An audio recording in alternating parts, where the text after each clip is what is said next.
This video was made possible by Skillshare. Start learning for free for 2 months by being one of the first 500 to join at skl.sh/HAI32.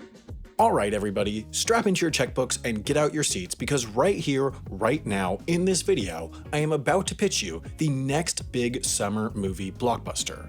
So you know how people love movies that are adaptations of something? Comic books or video games or regular books or YouTube channels or even board games for some reason? Well, here's my idea. We adapt a road.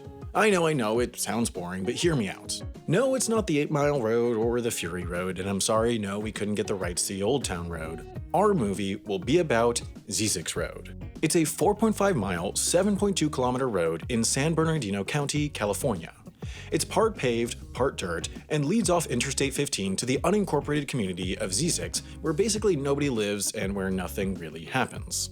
Who drives on Zyzzyx Road? Pretty much nobody. What can you see from Zyzzyx Road? Just the desert. What interesting things have happened on Zyzzyx Road? Absolutely none. Is there any significance to the name Zzyzx? Not really, some guy just made it up in 1944. So what do you think? You ready to invest?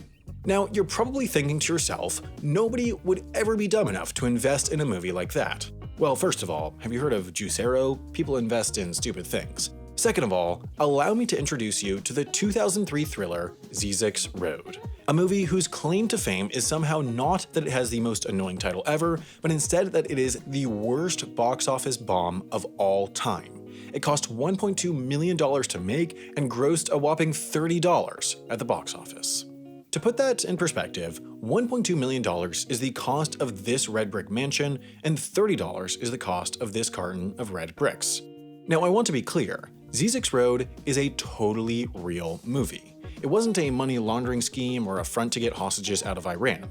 It had investors, a director, a script, camera people, makeup artists, even one of those scene starter clicky things that let you know something's legit. It also had real actors like Katherine Heigl, who would later win an Emmy for her role on Grey's Anatomy and star in hits like Knocked Up and 27 Dresses, and Tom Sizemore, who was already reasonably famous for playing Sergeant Horvath in Saving Private Ryan, for playing Colonel McKnight in Black Hawk Down, and for always having a little flour or sugar or something under his nose at Hollywood parties. In fact, Sizemore was arrested during the shooting of Zyzzyx Road for failing drug tests while on parole, but it turns out that being a C-list actor isn't just helpful when you want to be on Dancing with the Stars, it also helps you skirt the law, and so Sizemore was soon released and Zyzzyx Road successfully finished shooting. Now at this point in the video, I could tell you the plot of Zyzzyx Road. I could tell you about how it followed an accountant who had an affair with a young woman in Vegas, then the woman's ex-boyfriend comes after them so they kill the ex-boyfriend and try to bury him on Zyzzyx Road, but it turns out that he was still alive so they have to track him down and blah blah blah blah blah blah blah. Look, if you wanted to hear a bad movie plot, you could walk up to any bearded guy in Starbucks and ask them what they're working on. The video isn't about a lame movie plot. It's about how a real movie, starring legitimate actors, could make less money than an illiterate child's lemonade stand. So here is your answer. Zyzzyx Road didn't make $30 because it was bad, even though it definitely was bad. Bad movies make money all the time. Just ask Nicolas Cage's Private Island. Zyzzyx Road didn't make any money at the box office because it wasn't trying to. You see, the Screen Actors Guild, the union for TV and film actors, has a rule that says that when making a low-budget film, defined as costing under $2.5 million, you can pay actors a lower rate if the movie has a domestic theatrical release, the reason being that, in theory, it helps an actor's career if their movie is shown in US theaters. But here was the thing. The producers of Zyzzyx Road didn't want to do a domestic theatrical release.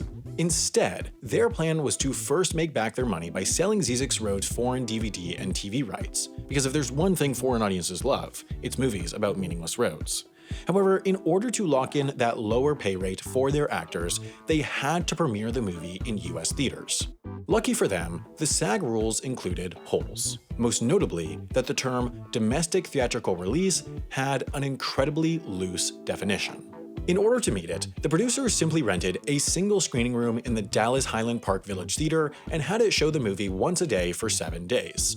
They had no posters, no red carpet, no YouTube pre-roll ads that you skip after 5 seconds anyways, nothing. In the end, 6 people showed up, each paying $5, which is how we arrive at our $30 box office gross. As it turns out though, 2 of the 6 audience members were a makeup artist who had worked on the movie and their friend, and after finding out they paid for tickets, one of the film's actors personally refunded them. So really, Zyzzyx Road's US box office total was $20, which for context is less than it cost to buy this actual DVD copy of Zyzzyx Road.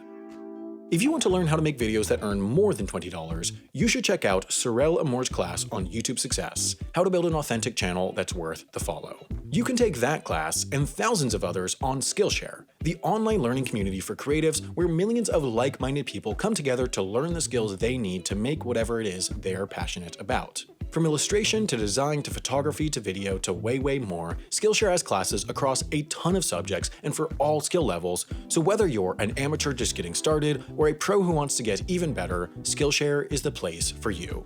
It even has classes by fellow YouTubers Thomas Frank, Mike Boyd, and Polymatter. You can try it all out for free for 2 months by being one of the first 500 to sign up at skl.sh/HAI32.